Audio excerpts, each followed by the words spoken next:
What is up, everyone? It's the guy that everyone loves to blame shit on and hate when things aren't going right. Your boy, the Crooked Commish, back at it again to talk about week 2 of the NFL preseason, fantasy football, talk about your guys' drafts, any kind of trades that you guys may be receiving. We're here to review them with you. I have some guests here that will be able to look them over as well, chop it up. Any trade proposals or any kind of you got your spot in the draft and you're wondering where to draft or kind of how to do your first 2 rounds, we're here for you. So, but we're also here to chop it up, talk some NFL football, talk about my Bears and how good Caleb Williams looked. Fuck yeah, it's about goddamn time. I know, it was against the twos, but if he didn't look good against the twos, that'll raise some eyebrows. The eyebrows would be raised probably, bigger concern than if he came out and did as well as he did there. So anyways, guys, enough of me rambling on. Let's go ahead and get the show kicked off and get the guest in here. So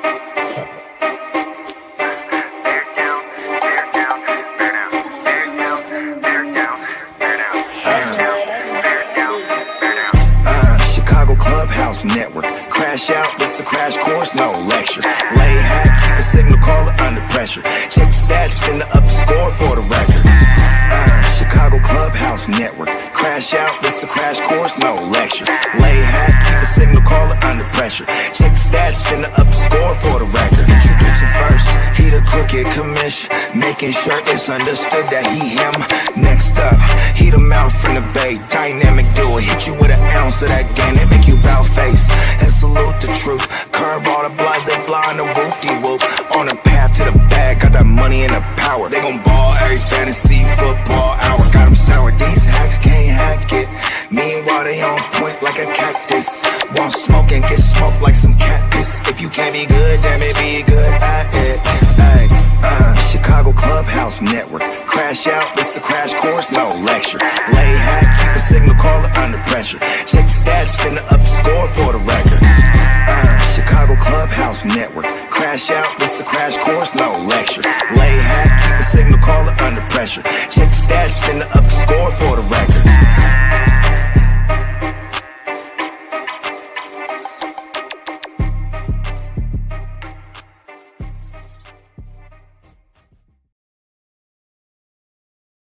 Man, I know everybody and anybody that has Lamar Jackson on their fantasy team is hoping that they see a shit ton of that this year. So, guys, this past Sundays and Mondays and Saturdays have been pretty damn fun now that football is back.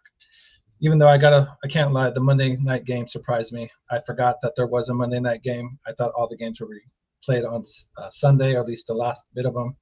But it was a very pleasant surprise, I'll say, when I got home and saw that there was a Monday night game. Even though it was preseason, still gave me an excuse to grab a beer, crack one open, and toss a few back. So anyways, guys, let me go ahead and get my guest in here so we can talk football. If you have any questions, like I said, please drop them in the chat. If you haven't already, please hit that thumbs up. And again, if you haven't already, please hit the subscribe button. Help us get to 1,400 subscribers by the end of the year. We're, like I said, need about 70 of them. So I don't think that's too much to ask. So if you haven't subscribed already, like I said, go ahead and do so. And if you have, share us with some other fantasy friends and give them a taste of what we're doing over here. And hopefully they'll like us as well. So let me go ahead and get my first guest in here from the other side of the country here, all the way in the Big Apple. So let me go ahead and bring my friend. He came back like we asked him to. It's been a while, but football season's around, so we had to get him back here again in the clubhouse. That's our boy, Chef James from The Tilt Is Real. What is up? Hey, what's going on, everybody? What's up, Crooked? Oh, man, it feels so good to be back, dude. I love your show, man. Such a good time, so much fun. And we get to talk about fantasy. I love it. No, it's always a good time to talk fantasy, like I said, and it's always good to whenever you have some cool people to chop it up with as well. It makes it even better. So, like I said, it's a blast being on your show as well. If you guys have not checked out Chef James, he is from The Tilt Is Real.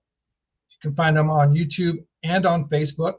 Him, his boy Juan and Only, and Swanson is a guy that all three of them like to chop it up, break down fantasy trades every single Sunday before game action.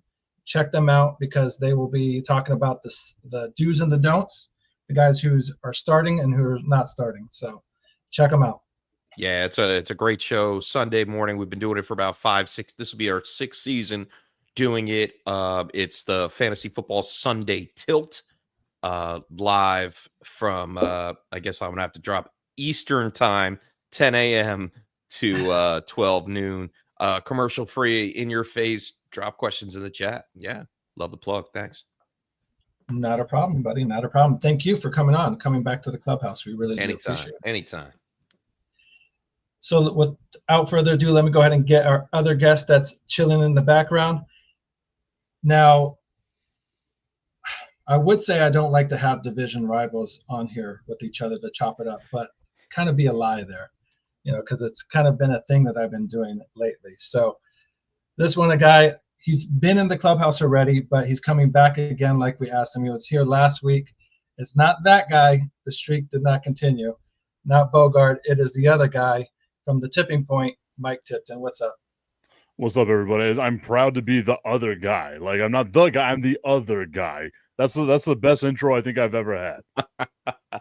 No, well, Bogey had a streak there where he was on here for like 3 straight weeks making an appearance. So the people may have expected like, oh, Bogey's back again and stuff. And I'm all about it. Low expectations. Keep them expectations low for me, man. I'm all about it. Well, now this is your consecutive back-to-back week on there. So next week, now the question is, does Mike make a 3-peat appearance and stuff? So, whenever they talk about like great streaks, it's Joe DiMaggio and then me being on this show. So there we go. No, it is. And that's official. Look it up, guys. It's really beyond there. So thanks again, Mike, for coming on here, man. I really do appreciate it. And then thank you to, looks like, I think this is one of your friends, One Ass Cheek 3 Toes. Yes, that's your division rival. As a Bears fan, that's a Lions fan. My dude Bistrilla, he's got his a couple of his shows. As a matter of fact, you saw earlier today, whenever we did the National Professional Sports Show, the unprofessional sports show, as we call it, whenever I'm around. But yeah, like, nah, B's a good dude. Lions fan, great Lions content they got over there, so you don't have to worry about being inundated with disgusting, boring Chicago Bears talk. Wow, that looked like, that sounded like it was a personal shot towards me, but no, I mean, it was to the franchise. Every other Bears fan out there. Okay, this is gonna be that kind of show. Because I know what you do. You're gonna lay down the groundwork for me and Chef to like go at each other, and I don't feel like going like he looks like a good dude, man. Looks can be deceiving, but nothing but love. He's so nice that he's willing to get you a neighbor's jersey for yourself. How about that? That's how I can do that. I can do that. Do you want it signed or unsigned? See? Yeah, I mean, I'm down. You would wear it if it's signed, right? No, like I think it'd be great because I could do those things that all these other fakes are doing out there, where I could pretend to be a Giants fan punching my TV. Like, I do it, dude. I am about it. Like, this team disappoints me. Man, I've lived through so many years of disappointment, and the same feeling. I mean, you're on a 3-decade drought. We get used to it after a while. Every year is just a rebuilding year. That's how I look at it. But the thing with you guys, like, and this is why, like, I can't hate on the Giants. They've won a Super Bowl in every decade I've been alive. So they're more than likely going to find a way to win a Super Bowl this decade too, because it's what they do. Like, they just win Super Bowls once a decade. The rest of the decade sucks. But that one time during the decade, they win themselves a Super Bowl, man. Yeah, just to keep the hopes alive. That's what it is. The New York media, man, you have to please them sometimes. Definitely not getting it from the Jets. Just enough to make sure they're not on your ass all the time. Yeah, exactly. I love it. Well, one guy that won't be getting the Giants their Super Bowl ring, if it does happen this decade here, is what's his name? Daniel Jones, named the new starter over with the Colts. But Dart may be the guy that actually is the one that lead the Giants if it does happen here. So talking about some of these rookies coming up, what are your thoughts of your rookie over there in New York, Chef? Oh, I can't wait. It's my next jersey. Sign me up. Nice. All No, right. I think honestly, Jackson Dart, he's living up to his name. I mean, he's throwing darts, he's rushing in for darts. Um, dude, his fastball is so accurate and pinpoint, it's surprising. I think he's going to be good. I think he starts probably after week 8 or 9 when, Russell Wilson becomes Russell Wilson. Gotcha. All right. Well, that's fair enough. Running back wise, for fantasy, is there anybody that you like there between Tracy and who's your other running back? I am a Cam Scattaboo truther. Right. Okay. All right. So Tyrone Tracy, he did a great job, and he's looking pretty good in the preseason, especially this past week. But I really like Cam Scattaboo. He's a different build. Great pass protector, great receptionist out of the backfield. I think it's just a win-win all around. He's kind of got like those Kyle Juszczyk vibes a little bit. Okay. Yeah. But he's definitely going to be a playmaker, and you could watch him steal carries away from Tyrone Tracy. Exactly why I would be avoiding him in all my fantasy drafts coming up in the next 2 weeks. And that's what I was going to say too, man. Like Scattaboo's not just going to steal carries; he's going to be a touchdown vulture. Yep. So like he's going to be your short yardage guy. He's going to be your goal line guy. Like that's someone that I like. If you want a sleeper running back, that would be your sleeper running back. 100%. He is definitely a sleeper, and in all dynasty platforms on my rookie drafts, I was grabbing him, and at every rookie draft that went by, like day by day, week by week, I'm in about 15 leagues, and I just saw his ADP slowly creep higher and higher and higher. So, of course, my last rookie draft was my home rookie draft, and I had to pay up to the top of the second to get Cam Scattaboo. Man. So mad. But I did it anyway. I didn't care. Yeah, I mean, sometimes that's what it's all about. I mean, if the guy you want is there, and it may be a little bit of a reach because they say, oh, he shouldn't go until like the end of the second round, or maybe, the beginning of the third round. But here you are in the middle of the second round to maybe towards the beginning half of the second round. If that guy is who you believe in the most, just go and get him. It's going to look like a reach in the moment, but if your intuition's right, by the end of the season, you'll be looking like a fucking genius. So 100%. I mean, I'd rather be ambitious and wrong than not take a shot. That's right. Basically what it is. It's kind of like leaving it short on the golf course. Yeah. You'd rather overshoot it than it just falling just like a foot short of the cup. And the same thing with me, like in one of my dynasty leagues, I picked up Jackson Dart because if he doesn't start at some point in this season after the halfway point or around the halfway point, the Giants are doing him a disservice, and they're doing themselves a disservice. Like Jackson Dart is effectively the future of the franchise, and you got to get him in there and you got to get him some games. Like don't get him killed, obviously, like don't do anything like that. But you have Jameis Winston there that can be a coach. Russell Wilson's a good guy to learn from. But Jackson Dart, what we've seen in the preseason, the dude's got it, man. Like he's everything that you wish that you would get out of like a young quarterback where he's in the game and he's actually showing you some stuff. Jackson Dart is done. Yeah, no, I can't disagree anymore. I mean, I can't agree anymore with you. My apologies. He literally has. He stepped up to the plate. And the best part about it, we don't need him to play this year. Mm-hmm. And we don't need him to get out of his comfort zone too fast. But I'll tell you what, he looked super exciting. Russell came in, threw that 80-yard bomb, which was in the air for about 60 yards. Hats off to Russell for the gun still, the moon ball, as what's that? Chris, I forget his name. Says anyway. Yeah, the announcer. What's his The Collinsworth. Yeah, Chris Collinsworth. There you Collinsworth. Thank you. Thinking of He calls it those Collinsworth. moon balls. But Yeah. I like the fact of Dart hitting his crossing routes, hitting the tight end on the outside. I'm excited, but I don't want to be. It's still preseason, and I don't want to just be like overblown with excitement. But it's getting there. It's the tipping point for me. I'm all in, really. No pun intended, or maybe there was. Hey. Yeah, see what he did there? See what he did? So for me, like, if we, I don't want to sound like a jerk, but we know like the Giants are going to be the worst team in that division, right? If they're that far out of it, and like if they got injuries along the offensive line, I'm not bringing in Jackson Dart at all, right? Like you got to make sure you're protecting your investment. So like for me, there's no real need to do that because you do have Russell Wilson who can get you through those things. Jackson Dart can sit on the sideline, learn all of Patrick Mahomes from a veteran quarterback who's been in the league for a while, right? That's the ideal way that you want it with Jackson Dart. But if they've got a chance, why wouldn't you roll the dice on him? You know what I mean? I mean, it's a story old as time. It's the same thing like Jordan Love, how great Jordan Love is and how he is progressing in the NFL now as the franchise quarterback. You know, he had that talent when he came into the league, but they sat him behind Aaron Rodgers.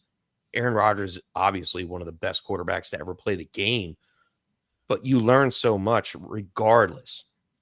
You know, I'd rather have him sit. Remember Josh Allen? All right, so perfect example. Josh Allen, first round talent, first year with the Bills. He's a little shaky. Yeah. But he was forced out there. He didn't have the receiving weapons.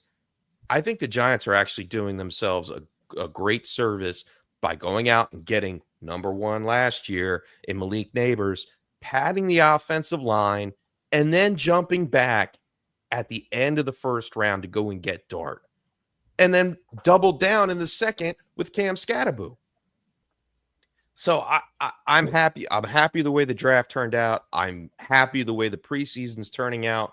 Fingers crossed, the Giants will be at least the third best in the NFC East. And the thing that's like with the Giants that I don't think people are giving them enough credit for, that defense is going to be terrifying. Like that defensive line gives you a lot of like Eagles last year type vibes, man. Like they're going to have a great defensive line. I think they're going to have a great defensive season. It's just, I think if like it was Jackson Dart's second or third year and he was a starter, I'd be much more willing to be like, yeah, they're going to be a team, they're going to be a contender.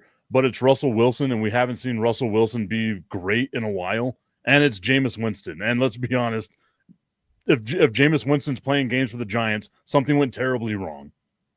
I mean, it's a fair assessment, but then you look back at last season and see that Russell and Justin Fields brought the Pittsburgh Steelers to a playoff matchup. Yeah. If I'm not mistaken. Or did they miss it? No, they made it. Yeah, they skin of their teeth. But how much of that is also Mike Tomlin just has some sort of Of course. But I think I agree with the defense. I agree with the offense. I mean, it's almost like you don't believe it until you see it. But for those that are playing fantasy and watch the amount of rookie tape that we watch and go through the fantasy highlighted players of the offense, you're like, wait a minute. There's really no way that the Giants are going to be at least better than they were last year. What they finished, they won 3 or 4 games tops last year. Yeah. I think we have the hardest schedule in the NFL this year. We're doomed.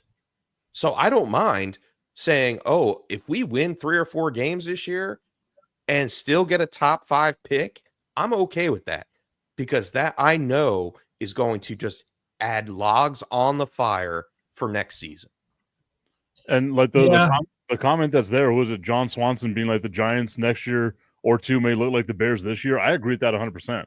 Like the future for the Giants is looking bright. This might be the end of like I always talk about Shawshank Redemption, crawling through the sewer. Like this may be the end. They got the light at the end of the tunnel. Like they might be there. Setting up what we mentioned earlier. They're probably going to win a Super Bowl at the end of this decade. Like I I love got it. faith in them winning a Super Bowl. Chalking it up for 2029. There we go. Yeah, Right maybe at the end, 2028. I don't know. We'll see. yeah. We'll see what kind I of was saying, if it's extension Dart 2029, gets. I feel like we're against the wall for 2029. Like that's a little too close to it. Yeah, I don't know if I can save the tape for that long here. I think eventually. I mean, I'll we'll run all out. be in the same place regardless, right? Yeah, God willing. So Yeah, let me I'll still have acknowledge. Jerry Jones as the owner of the Dallas Cowboys, hating life. So yeah, we'll all be in the same place. Yeah. So real quick, let me just acknowledge the chat real quick, and then I have a question I want to run by you guys. So, Sure. Stu the dog, thanks for joining us. I was hoping the Bears would nab Scatterbo. Yeah, that would have been nice if he would have been able to fall to us, but didn't quite happen that way. Eventually, we did get a running back though. Russell Wilson looks pretty good, and Dart has an arm. Yeah, you ain't lying there. I thought And the then Bears were going to Evans. get Caleb Johnson, to be honest. Dude, that I was hoping for that as well. There was a lot of running backs who I would have been okay with and stuff, but just seeing them go off the board one after another right before their picks is just like fuck. So, Yeah. but like I said, we'll see what the kid from Rutgers can do. So Deion Hankins, don't sleep on Deion Hankins. That's going to be a dude for y'all. I like he got a Monongai, what little he necked did. up, though. He got a little necked up. He wasn't able to play this last game, so that was very unfortunate. But in order, like he's in one of those spots where it's like, damn, he has to be on the field in order for us to kind of say that he can be earn a roster spot in a sense. So if not, then we can only hope that we can keep him for the practice squad, in the break in case of emergency. So, and then Mr. Swanson, thank you for joining us as well. I really do appreciate it. And Shout out my guy. Yes, absolutely. Whenever any of your guys, like I said, the invitation I extended out to you guys, Swanson and Juan, if you ever want to be on here to chop it up and talk football, if you have the time, please let me know, and we'll get you in the clubhouse. So, and then Stewart was confirming Hawkins is injured. So, but I don't think it's a serious injury. So, but I did want to ask you guys, as far as draft strategy, do you guys can it be a little bit challenging at times from going to maybe doing a few weeks or a few consecutive drafts of like dynasty drafts, and then all of a sudden you mix in a draft to where it's a redraft league, to where it's like how the levels of where you draft rookies and whatnot is not in the same type of rounds and whatnot. So how do you guys fucking stay focused and determine on not overdrafting on a certain rookies and whatnot, depending on what kind of draft you're in? Well, I mean, I have a perfect example of this. We talked about like my dynasty leagues and my rookie drafts, and they amp up. And I'm a part of Scott Fishbowl. I don't know if you guys have heard of it. It is the biggest fantasy league in the world. Over 10,000 entries. Only a certain amount of invites actually get sent out. I think it's about maybe 6,000 people actually get an invite. Major leagues all across the world, live drafts. It's amazing. Check it out, scottfish.com. Or scottfishbowl.com. Sorry. Anyhow, that is my first redraft. That is the start of my redraft research time. Once I do that, and that started I guess mid-July, like July 20th or something like that, along the lines of that. So as soon as that happens, I flip the switch. I go full redraft for a couple of weeks. I don't worry about my dynasty trades. Anybody that's trading in the first week of the preseason in dynasty, you're doing it wrong. Unless you're making capital, then you're doing it right. But yeah, like that's my first stop on the list. And yes, you're right. You get rookie crazy, but I think at the same time, you have a leg up on your competition if you're studying the rookies during March in the combine, April at the draft. You are seeing them go in your rookie drafts, and then rookie camp, OTAs, and then the first couple of weeks in training camp. You're like, okay, I know the guys I want to target. I know their value, and I see their ADP. I just hope their ADP stays where it is until my drafts come up for redraft. So yeah, what you were talking about earlier there. Go ahead, Mike. Yeah, and like I was gonna say, it's the exact same thing, right? As long as you have like your strategy, you stick to your strategy, you've done like your research on everything, you should be fine. Especially like I know redraft leagues, it always feels like if one rookie goes off the board, you start seeing a slew of rookies going off the board, and it makes you kind of want to go get your guy a little early. Like if you have your strategy, I think you'll be fine, man. Like that's all it comes down to. You know, if you've done the research, you've done the things you want, you can get a really good rookie running back, receiver, something like that in the later rounds, and your team will be absolutely solid. Agreed. Yep. So I wanted to add some trades for us to kind of look over in Dynasty and whatnot to kind of break them down and give our opinions on which side of the trade that we like better. But before we get into that, I just want to break down week 2 a little bit. Some of the rookies or maybe some of the players that stood out to you at all. Maybe Travis Hunter. I know Travion Henderson didn't have quite the explosive game that he had the first week, but is there any other rookies or any other players that kind of stood out to you that you'd be targeting specifically in this draft, Coach Chef? Or not Coach Chef, but Chef James? I mentioned him earlier. Caleb Johnson finally showed up for us in preseason week 2, 4.5 yards per carry. That is Caleb Johnson. Don't be mistaken by the first week of preseason. Maybe he wasn't getting it right. Maybe he missed too much pass protection.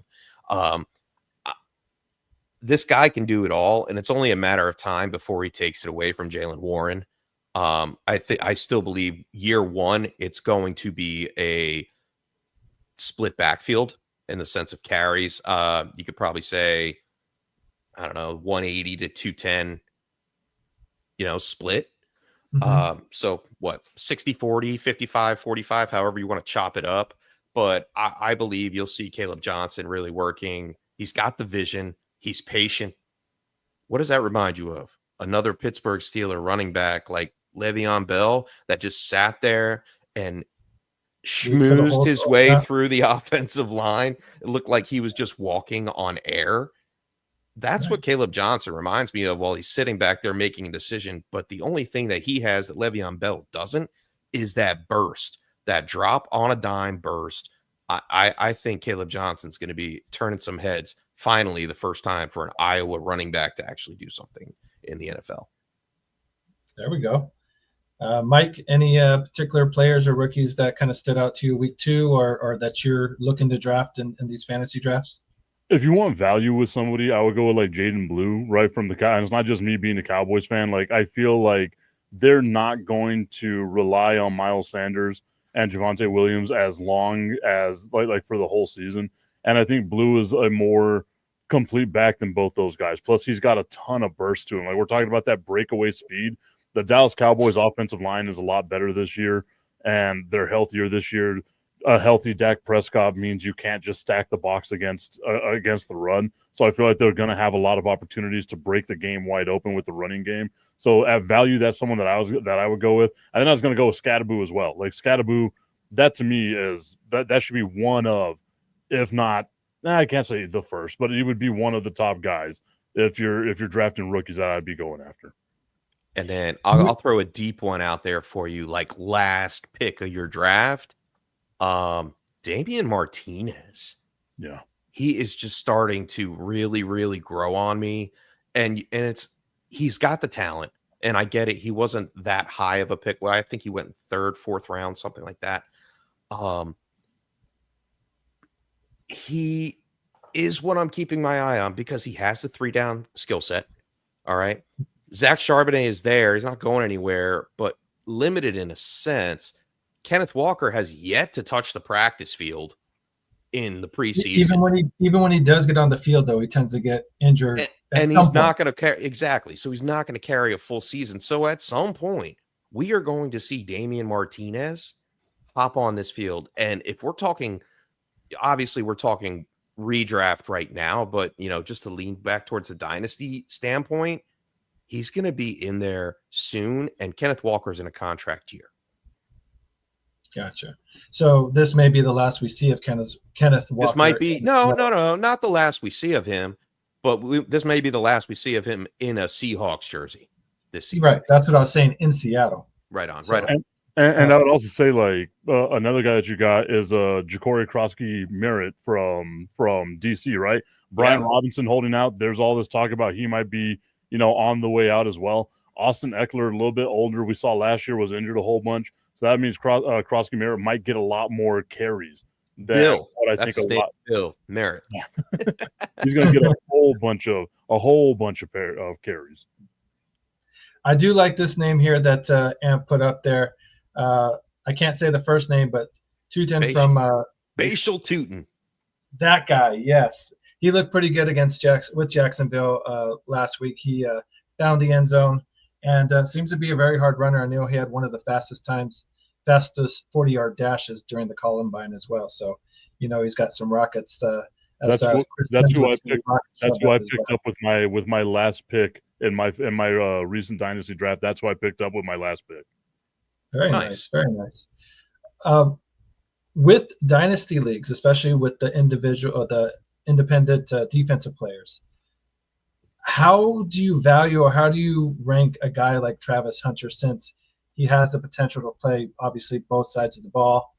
Like, how tempting is it? Like, how early do you feel comfortable getting a guy like that in these dynasty leagues? He's a unicorn, number one. Yes. Number two, I spent the 104 on him. Okay. In my IPP Superflex auction league, contract league. Yeah, I locked him up. I was not letting him get by. See you later, bye. I mean, I think I had 3 first-round picks. One was the 101. Obviously, Genty fell to me, and I was happy about that. But Travis Hunter, I picked up, and then I picked up Judkins, and I'm just waiting. But that's another story. Go ahead. That's pretty nice. Pretty nice rookie draft you had there, Chef. So we had Tipton. Before I get to a question in the chat, what are your thoughts on Travis Hunter as far as in dynasty leagues? How much do you value a unicorn like that? I mean, it's a unicorn, dude. Like, if you got a chance to get him, you got to go and get him, especially in a dynasty league, because if he has a few good games, you might just be able to put him out on like the trade block, see what you can get for him. And because he's a unicorn, some people are more than likely going to overpay. So you could trade bait him, or you can just have him on the team, dude. Like, I think it's a win-win no matter what you do with Travis Hunter, because it's a one of one. Like you can't. Yeah. Like, there's somewhat like you're not going to get another position like that, man. Yeah, very true. Hopefully his body can withstand the NFL type of game, though, playing on both sides of the ball. So I did hear recently that they are going to play him, and I'm waiting for it. And it could happen as fast as week 1. He is definitely going to be out there on both third downs. Nice. Wow. Okay. So I think they're going to have him back there, shadow coverage, just waiting to pick somebody off, and they're gonna see it, and they're gonna be like, okay, we need to put Travis in here, and he's just gonna wind up picking the ball and running it for a pick 6. I'm waiting for it. It's gonna happen. Just mark your calendar. And Mish, as you know, on my show, our second favorite team is the Jacksonville Jaguars. So the future is bright for our Jaguars, man. Yeah, that's right. You are getting the second team. I forgot that was your official AFC team. You're right. Yes, the Jacksonville Jaguars. Is that official? Did they get back to you and whatnot? They have gotten back to me on a few things. They've sent me a little package for some of the. Are you going to London? Yeah, so I'm trying to get that London thing going. It'll be the second time that I go to that the Jaguars approved me to go to London. Very nice, very nice. Nice. Yeah. Let me know how the fish and chips are over there. So, question coming in from the chat here. In a keeper league, would you keep Chase Brown or Mark Andrews? Chase Brown all day for me, but it would help to know what round you really kind of got him in. But Chase Brown is definitely poised to have a big year, and Andrews just seems to be on the downside of his career. Unless it's a tight end premium, then you kind of got me interested in maybe a little bit. Not even, unless it's like 2.5 points per reception and 12 points for a touchdown. I'm not keeping Mark Andrews. You could find the same equal play somewhere later in your drafts. I mean, we're talking rookies: Tyler Warren, Colston Loveland. You should be a fan there. Yeah. Mason Taylor, we could name a couple of them, but I think it's hands down Chase Brown, no matter what. Yeah, like I can't even see why this would be a hard decision, man. Unless you really love Mark Andrews. Like, I get it. A couple of years ago, he might have popped off for your fantasy team. Last year, he kind of took a big step back, man. Like, Chase Brown's got a big future ahead of him. Like, I don't even see how this is a debate. Yeah, I wouldn't be surprised if Likely eventually takes over that. Yeah, and that's what I was gonna say. He's already kind of their number one tight end. Likely he's a little banged up right now. He got hurt in OTAs, I believe it was, and he is going to miss some time. But regardless of the fact, like I think it just shows that Zay Flowers might actually have more targets. He's already a positional receiver regardless, and that's what they do in Baltimore. They want to run the ball, and they want to throw it deep when it pleases him. Like that. That's pretty much it. I think Mark Andrews, he's still going to live towards the 20 zone and inside the 10. We get around that red zone, he's going to make plays.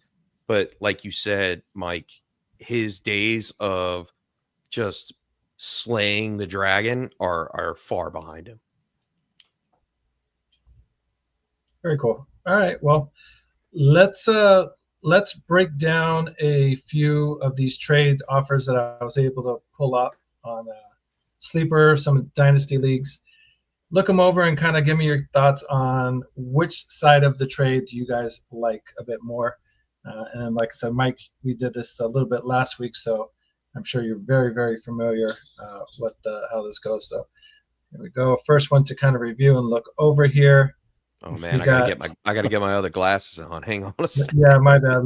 Let me blow it up here. So I'll tell you here. No, that's all right. That's all right. I'll move my screen over. So on one side, I'll let you know it's Jahmyr Gibbs and Jamar Chase for 4 2026 first round draft picks. Is that enough to get it done there? I mean, you're two primetime guys and whatnot. Do you value this upcoming draft, these rookies coming up next year, that much to justify getting rid of these studs to build up your team for next year? No. I mean, you have Jahmyr Gibbs on your team. You have Jamar Chase on your team. I mean, what don't you have on your team that you need 4 first-round picks? That's what I was about to say, man. Like, how bad is the rest of your team if that's I mean, did you sell the farm for some magic beans that you need those first 4? I don't care if they're the first 4 first rounders. All right, because even then you're losing value. Okay. I would want 101s for Jamar Chase, 2 years worth at least. And then Jahmyr Gibbs, okay, I can see him going for 2 first rounders, maybe not 2 high-end first rounders even. Just because there's that if factor with David Montgomery, how the offensive line switch is going to affect the Lions this year. There are a couple question marks. However, dude showed out and he has the upside of a top 3 running back. So no, I'm out. It would depend on what the rest of the team looks like, right? Like if those are the only 2 studs and you've got like, I can't even think of like a quarterback that's bad enough that you would want to get, like, because I can see upside. Daniel Jones. Yeah, if Daniel Jones and Anthony Richardson is all you got, then maybe we start making some of these trades, right? But I feel like if you've got those 2 guys, you've got a legitimate shot at winning the championship. And all those first round picks to me, like maybe all 4 of those first round picks for Jamar Chase, like, right? But not like that, man. I know Anthony Stewart's over here saying, yeah, you absolutely make that trade. I don't know, man. That's not enough for me. No. I mean, you're literally killing your chances. You're killing your chances of winning. You're punting on the season. That is the bad thing about that is you're not getting anything that can help you this current year by doing that trade. You're basically, it seems like you're punting at the beginning of the season, this season already. So by doing that, but like you're willing to give up the number 1 wide receiver in the league more than likely because Joe Burrow is going to be tossing that ball a million times a game, and a dude that's a top 3 running back probably type of guy. you have to have a pretty solid team around them, right? Like you can't be giving up on the season this early. It hasn't even started. There's no way. I mean, if you look back, the guy had some serious first round picks to begin with.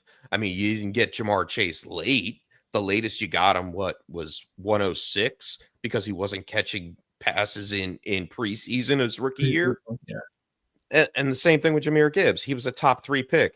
So yeah, I mean, whoever it was that is even thinking about making this trade, they need to rethink how they look at dynasty. Also, at the very how bad least, is that guy's team that he has that many first round picks. Jesus. well, that's just, I mean, he may have just been doing a lot of wheeling and dealing to where he's he assuming had to have other been. people's first round picks and all Yeah, that. but that's what I'm talking about. Like, even if he has like Jamar Gibbs and or Jahmyr Gibbs and Jamar Chase, like it's probably not going to make that team much better because he must have traded away everybody to get those first round picks. Maybe, And that's, I mean, like, that comment right there saying that the Bengals defense is the worst you've seen in years. That just means there's going to be a ton of opportunity for the offense, right? Like they're probably going to be playing from behind a lot. That's what helped out Joe Burrow's stats last year be as inflated as they were, is the only opportunity they had, the only chance they had of being close in those games was that he had to throw the ball 1,000 times a game. now, what do you guys think or do with a guy like Trey Henderson, since he's a great talent, produces numbers and whatnot, but because of the situation he's going with Cincinnati, does that give you any kind of pause or hesitation on drafting him at all? Do you see his draft value going down on dynasty leagues because of that? And a little bit is the unknown if he does get traded, what team does he get traded to? Is it really going to fit his style, or is he going to be just as productive? I feel like his draft stock is going to go down anyway, just based off of age. He's at like an age where the drop off is more than likely around the corner anyway. If he were to get traded to a team that has like a really good other edge rusher, then maybe it takes the pressure off of him and he won't be double teamed as much type thing. But that I don't think he's going to get traded away. I do like what the Bengals are doing, like along the defensive line, at least with 2 edge rushers. You got Shamar Stewart, you got Trey Hendrickson, but I don't think that he would be like his value is not going to be what it is, not because of, you're worried about the situation that's going on with Cincinnati. I think it's because of the age, man. Like you don't know if he's going to be able to keep that up. Okay. Yeah. Sure. I mean, if you have someone like that on an IDP dynasty league, you obviously have cherished the moment for quite some time. He's 30 years old. How long is he going to hold up? He obviously has one good contract left in him, and the Bengals don't want to give it to him. So hold on to your shares. I'm not trying to sell because of some bad press. He's got the talent. We didn't see him slip from that. And I think you have one last cash in. If the Bengals do not pay him, they're going to get some collateral for him. And wherever he moves, that's the point where you sell him. Get your last cash out now. It's always the last for IDP players, in my opinion, it's always on their last contract. You cash in one last time and then say goodbye because you're never going to get it back. It's like TJ Watt. I almost sold him this year. Almost. Okay. And I was just like, you know what? I'm going to hold on one more time. And then boom, he got a 3-year extension or a 4-year extension. I'm like, this is it. Now I can just ride off into the sunset with TJ Watt on my squad. Very nice. And then, Trey Hendrickson is a little different because of the contract situation. But I mean, who's to say, and no offense, Mike, don't get iffy here. Who's to say that, Dallas trades someone named Micah to the Bengals for Trey Hendrickson and a pick? Picks. I think Mike wants to hear picks, S at the end of that. Oh, of course he does. He wants to hear multiple picks. But I mean, in a realistic world, we could actually see that. And Trey Hendrickson's stock would jump through the roof. So I don't really think it matters on where he goes. I think he still has some value left, and I'm not just going to sell on some bad press. Never sell on bad press. Yeah, and that's the thing too, is like I don't think he's going to get traded in the first place, right? Like I think Cincinnati's asking price is too high, and the only team that I could see out there, and I've kind of floated the idea around in my own head too, would be the Cowboys. But it feels like a lateral move if you're the Cowboys. Like if you're going to get Trey Hendrickson, you're going to have to pay him. Why not just pay Micah, who's younger, who could do these things, right? Like that to me. Like the Cowboys are always win now, though. You know, no, they're not. The Cowboys, shit. I hate that I love this team. I genuinely do. But like, Micah would be the better chance of winning now than to me Trey Hendrickson for sure. And like, I like the Dallas Cowboys edge rushers. I don't like the interior defense of the Dallas Cowboys. Like other than that, like if the Cowboys can get a lead, those edge rushers are going to feast, right? So they don't necessarily need Trey Hendrickson or anything like that. I think they're going to be fine. Okay. Fair point. Let's go ahead and review another trade here. Let me pull this one up here. Let's see. This one's not as complicated here, and I'll read it out to you.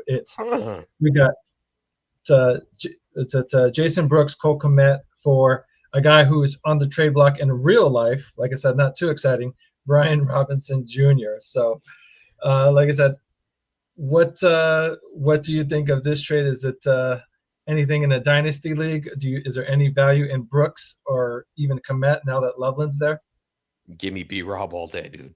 Yeah, I was about to say like Kmet's down the depth chart because of Loveland being there. Brooks is what, the third running back? Not even. He's hurt again. He's on the injured reserve. He's on the he's hurt again. He's never going to see the field. Yeah, it was a wasted pick. Like Brian Robinson Jr. might be on the way out of Washington or something, but at least he's healthy. Right. Yeah. Right. And you can easily see Brian Robinson getting like picked up by the Titans. Okay, and well, I guess it'll depend on if Spears is. It all depends on Spears, but he's been in and out, and you know Tony Pollard is good, but I think there's somewhere in the NFL for B-Rob to go and still be effective, even if he comes in behind. Even say it like James Cook, which they don't need it. I would take him in Dallas. I think he's better than what the Cowboys currently have right now. Like if you want an established back to go along with Jaden Blue, like he's better than Williams and Miles Sanders, right? Like Miles Sanders. I used to have so much faith in Miles Sanders, and it has tanked for me year after year after year. Yeah. Do you think he would fit in Pittsburgh with Caleb Johnson and Jalen Warren? Because I don't know if there's much depth other than those two guys from there. It's more or less the problem with the Pittsburgh backfield. Like they don't like to have multiple backs more than what, 2 or 3 on the roster. I mean, if I really wanted to go out there and place B-Rob somewhere where he's actually going to get some work, I would say Miami is one. That's what I was thinking. Also Green Bay. They don't really have a sure backup. Who do they have? Emmanuel Wilson backing up Josh Jacobs right now. He is a good fit there. That's pretty much the end of the list. Oh, and Dallas, of course, Dallas. I do like your mixed match with Jaden Blue there. That could be a future setting for both of those players. Yeah, but in my mind, I've already like if the Dallas Cowboys were to make that trade, they trade like a 4th round pick or something like that to Washington to get it. That 4th round pick becomes a Hall of Famer. Like it's just it's written in the stars, man. And Toussaint saying, Micah, the only player to have 4 12-sack seasons, 4 Pro Bowls in his first 4 years in the league. Facts. And Kamish, you've heard me say this, dude. I already believe that they have some deal going on. It's just Jerry loves being out in the public. We mentioned this last week where it was, we got all this stuff going on with Micah Parsons. People are starting to not care about that anymore. Guess what, guys? I had cancer, and now it's, we're doing this thing. And then this week it's, look at this awesome documentary we have. So all you Cowboys fans can go back and relive 30 years ago. You can show it to your kids, and it doesn't have to be a VHS tape. I hate that I love this team. Buy more merchandise. Is the series worth watching? I haven't watched it yet because I know it's like it came out yesterday, right? Yeah, like I'm going to be the type of guy where because that's my childhood, right? Like those 90s Cowboys are what You're gonna need a box of It was tissues nostalgic. If you grew up in the 90s, so for I mean, me, even as a Giants fan, I enjoyed watching Emmitt Smith, Michael Irvin. Oh yeah. So for me, it's going to be completely biased. Like there's no way I'd be unbiased. I'd be like, it's the most amazing documentary. I thought that about the Jordan documentary. But that's because I'm named Michael. I was born on Jordan's birthday in his rookie year, man. So like obviously I love me some Jordan. So like it was like I'm just so unbiased when it comes to those things. Fair. I hate the fact that I don't want to watch the documentary, but I know I'm going to force myself to watch that documentary, and I'm going to love every second of it, and it's going to make me hate what I've dealt with the last 30 years. I know. It's like, God damn it! Why can't I just go back to this time where everything made sense? Yeah, you remember that time people actually respected the Cowboys? Man, everybody was afraid. They would hold up all their rings, and you'd be like, "Whoa!" Put down all that bright light, man. I can't see shit. All that sparkle. Now the Eagles with their shitty ring that has wings on it, like it's so stupid. Oh, that sounded like a hate. Well, don't say that to Mr. Swanson. Mr. Swanson would argue about that one. Yeah, well, I'll deal with Swanson for you, Mike. Don't worry. Don't worry. There we go. Man, I'm bringing Giants fans and Cowboys fans together. I feel sympathetic for the guy. I mean, 30 years of discomfort every single year. I've said it the whole time, right? Like I think it was up until 2017 or something like that. The Dallas Cowboys had a perfect 500 record from when they won the Super Bowl up until then. 21 years of just mediocrity. They've never been the worst team in the NFL, so they've never had a rebuild, and they've never been good enough to win a Super Bowl. We just occupy this weird random space of we'll make the playoffs a couple of years in a row, then we're going to not make the playoffs, then we'll make the playoffs and lose in the first round because your quarterback slides with 13 seconds left and no timeouts. I really need to go to therapy. It's kind of like what Pittsburgh's been going through lately as well, though. So yeah, but at least they won a Super Bowl in 2010, right? Like it's within this millennia. Yeah. You guys will get there again one day. So yeah, one day it'll be broken. I'll probably be dead. Let's hope not. But anyways, let's review this last one here. Ooh, I like this 3 one. for 3. We got on one side we got fucking Swift on one side, George Pickens and Tyler Warren. On the other side we got Jameson Williams, Sam Laporta, and Caleb Johnson. So what are you guys?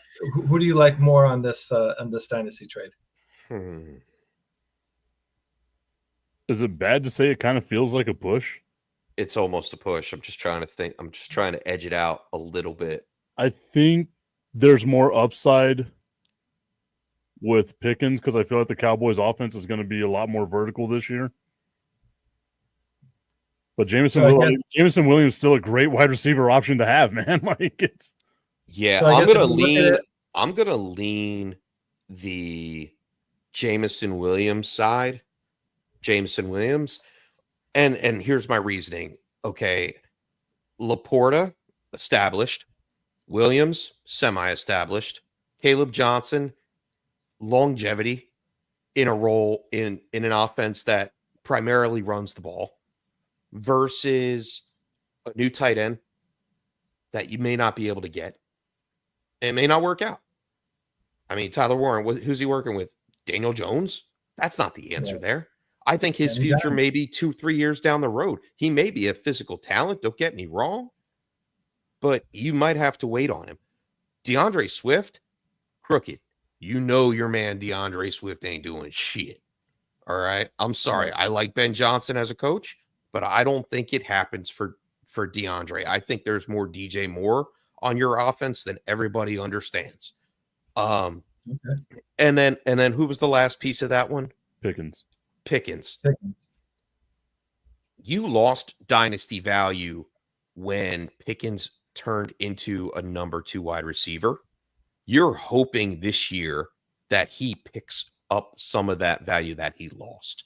And yes, I believe he will. I think he is going to be an asset for Dak Prescott and really help out CeeDee. And CeeDee is going to eat. As soon as they shadow the other side of the field, CeeDee is going to be open. He's going to play primarily from the slot or on the right side, and he's just going to eat. That's what CeeDee is going to do in that offense. And Pickens is going to be a secondary target. We have to remember that secondary option because CeeDee eats a lot. I don't think that goes anywhere. I think Pickens just helps the equation. And I think you're losing if you want to bet on DeAndre Swift. He's almost a dynasty forget you. Like you're not getting much volume from value for him. So the upside of Laporta, Jameson Williams, and a fresh new set of legs in Caleb Johnson, I'm going that side. Okay. So, but I it's don't blame close. you there. Like, it's close. It's a smooth move for whoever traded Swift and for the younger back. Pickens and the rookie tight end Warren. for established players. Like, I think it's a great move. Yeah. Who was that? Mr. Operator? Yeah, Mr. Operator. I'm on Mr. Operator's side, and Haskins. Yeah, Laporta, Williams. You're getting a double dose of Lions right there. So it's like as long as that new offensive system still can run as good as the last year's offensive system, then that's fine. That's the only kind of little bit of risk that you're kind of taking there. But the players themselves are studs. You know, Laporta is going to be a top 5, if not top 3 tight end. And then Jameson Williams definitely has a potential to be a top 15 tight end.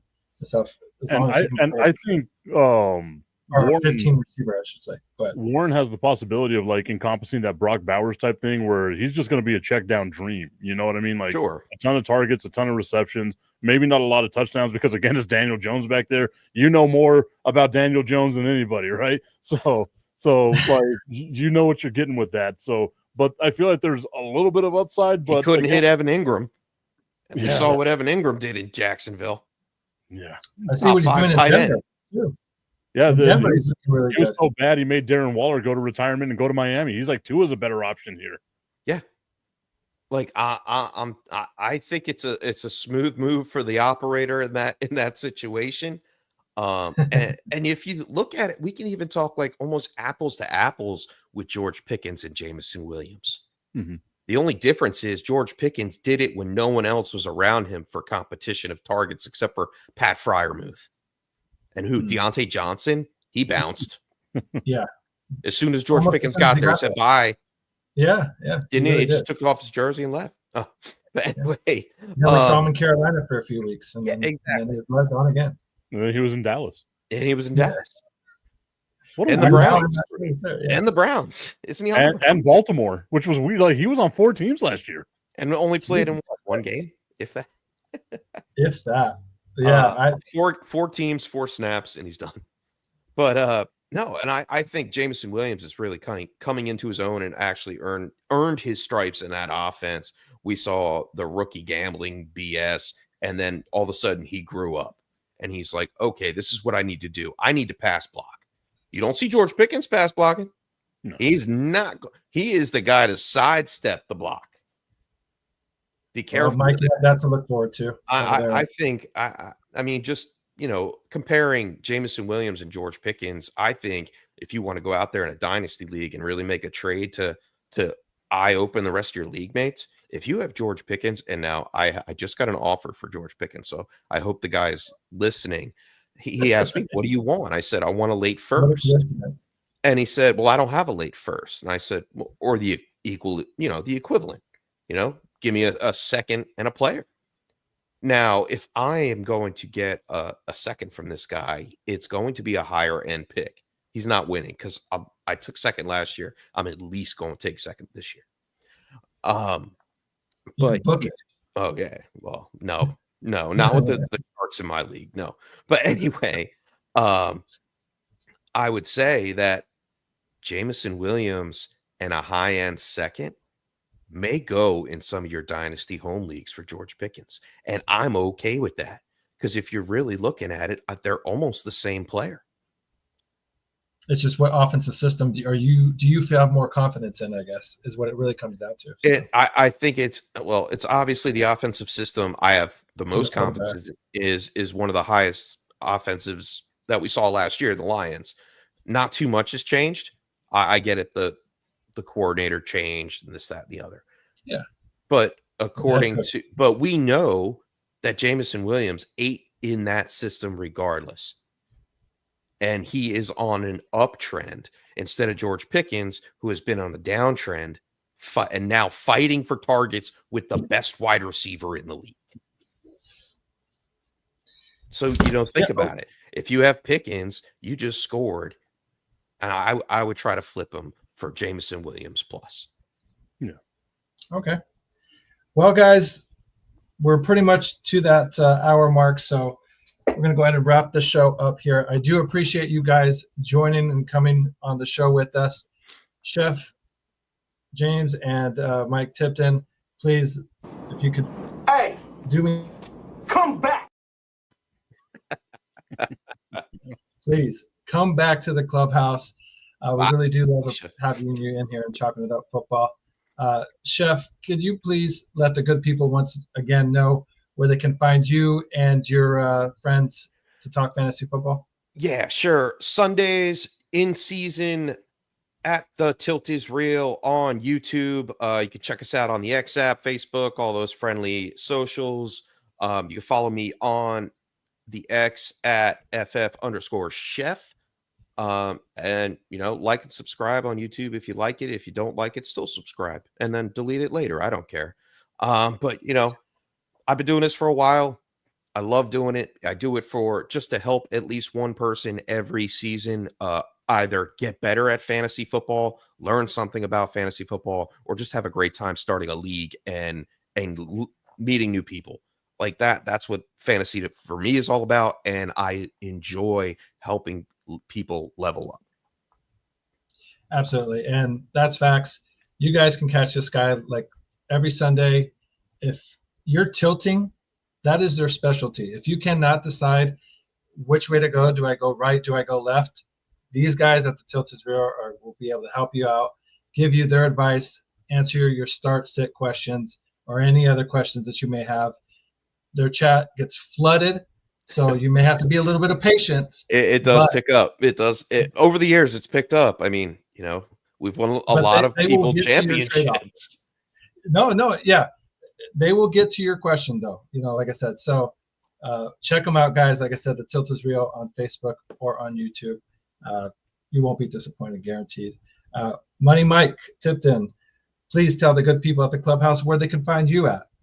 Every Monday through Friday, the Tipping Point with Mike Tipton, 8 o'clock Mountain Time, because I live in that weird part of Texas that's Mountain Time, 10 o'clock Eastern.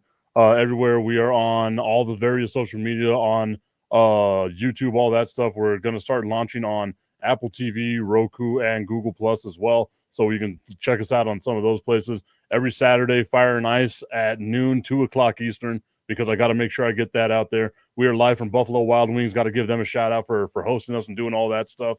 And, of course, you can follow me on all the social media at Mr. Tipton33. That's all over the place. I've got it locked up everywhere at Mr. Tipton33. I always put up some stuff. I'm going to be putting up something to just piss off Cowboys fans and the people that hate the Cowboys as well, because I just love doing that. So if you check out some of my stuff on Instagram, you can see I'm poking the bear, but it's because this is sports. I don't play it anymore, so I shouldn't take it that damn seriously. It's a playground. Come on now. And for any Jaguars fans that may be out there, you can also check out Mike Tipton. Yes, that's right. Our second favorite team, the Jacksonville Jaguars. Yes. Those guys. We're saying Duval, like Liam Cohen. Not know how to say it. Duval? Well, guys. That was close. I like that. You have a New York accent there. Yeah, I think it's pronounced double. Duval? Duval. Well, guys, again, thank you for joining us again. I do appreciate it. If you haven't hit the thumbs up button, please hit the thumbs up button. If you haven't subscribed, please subscribe to not only the Clubhouse, but over at the Tilt is Real and Mike Tipton at the Tipping Point. Guys, hope you have a good weekend. Enjoy this last week of preseason football before the real thing starts up here towards the beginning of next month here, September kickoff. So, again, guys, be safe, be good. But if you can't be good, damn it, at least be good at it. You got to decide whether you're a wolf or a sheep. All wolves at the Clubhouse. This has been a Chicago Clubhouse Network production.